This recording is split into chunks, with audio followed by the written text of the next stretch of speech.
Владимир Жириновский отказался от депутатского мандата, и в Госсовете Коми, к сожалению, многих его сторонников заседать не будет. Напомню, по итогам выборов в республиканский парламент партия ЛДПР получила 3 места, и одно из них лидер либерал-демократов застолбил за собой.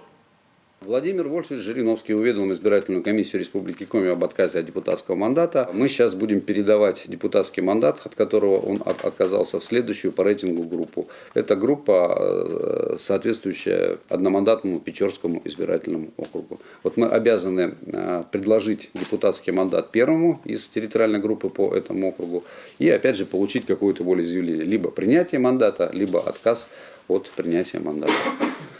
Пока не можем сказать, сколько у нас на это уйдет времени. Все зависит от того, насколько активно будут сотрудничать с нами те, кому мы будем передавать мандат.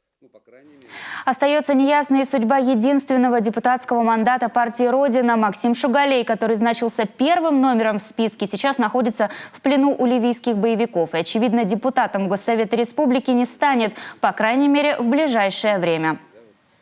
Что касается Шугалея, письмо мы отправили заказное с уведомлением о доставке.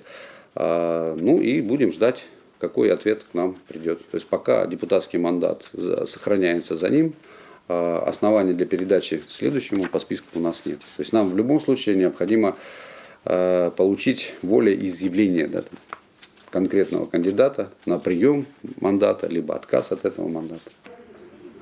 Напомню, с 11 по 13 сентября в республике проходили выборы главы Коми, депутатов Государственного совета и местных органов власти. Явка на голосование составила 30,12%. За Владимира Уйба проголосовало более 73% избирателей. В Государственный совет республики избраны представители 6 политических партий. Из них большинство, 20 мандатов у «Единой России». КПРФ получила 4 мандата, у ЛДПР 3. Партия «Справедливая Россия», «Родина» и «Зеленая альтернатива» будут представлены в Государственном совете одним депутатом.